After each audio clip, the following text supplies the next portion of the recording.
કૃષ્ણની અંદર બે અર્થ છે. કૃષ્ણ એટલે સત્તા, સત્તા એટલે પ્રેઝન્ટ, એનું એક્ઝિસ્ટન્સ, જે એનું હોવું જે છે દરેકના જીવનમાં છે. કૃષ્ણ હોય જ છે, કોઈ માને છે કોઈ નથી માનતા. હરિ અનંત, હરિ કથા અનંતા, હરિ દરેક જગ્યાએ છે. પણ કૃષ્ણ છે એટલે જ આપણે શ્વાસ લઈ શકીએ છીએ. કૃષ્ણ છે જ એટલે આ પ્લાન્ટની અંદર ફૂલ આવે છે. કોઈક તો એવો ઓપરેટર છે કે જે બધું સંચાલન કરે છે. કોઈક તો એવો વ્યક્તિ છે કે જેના કારણે આ બધું ચાલે છે. એ પરમ ચેતન, એ પરમ પુંજ, એ ભગવાન આપણો કૃષ્ણ છે.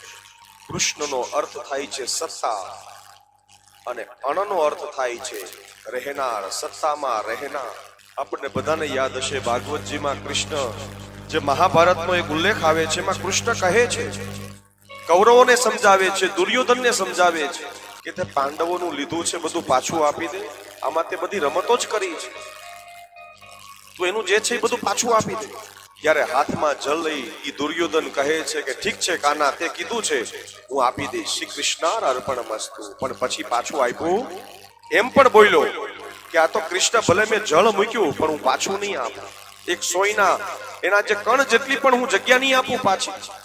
ત્યારે કૃષ્ણને ક્રોધ આવ્યો છે, એટલે વ્યવહારિક કાર્યની અંદર પાણીની ચમચી બંધ કરી દીધી. પહેલા નકર એવું હતું ને કે જ્યાં મેં તારી જમીન લીધી, આ પાણી મૂકું છું. અને હવે આપણે એમ બોલીએ છીએ કે હવે તારા ઘરે પગ નહીં મૂકું, જા હું પાણી મૂકું છું, બોલીએ છીએ ને. પહેલા વ્યવહારિક કાર્યની અંદર પાણીની ચમચી ચાલતી હતી કે આજથી મેં આ સંકલ્પ મૂક્યો, મેં પાણી ગ્રહણ કર્યું. એ જે જળની ચમચી આપણે વ્યવહારિક કામમાં યુઝ કરતા, એ ભગવાને એમાં બંધ કરી. પછી આવી હુંડી, મારી હુંડી સ્વીકારો મહારાજ રે શામળા હીરદા. પછી તામ્ર લેખ, ઘણી બધી વસ્તુઓ જમીનમાંથી નીકળે છે. કોઈકને ત્યાં જમીનમાં નીકળ્યું, કોઈકને ત્યાં નીકળ્યું. તાંબાના લેખ ઉપર લખેલા પત્રો બધા બહાર આવતા હોય છે. એ બધું સમય કાળે બધું ચાલતું ગયું.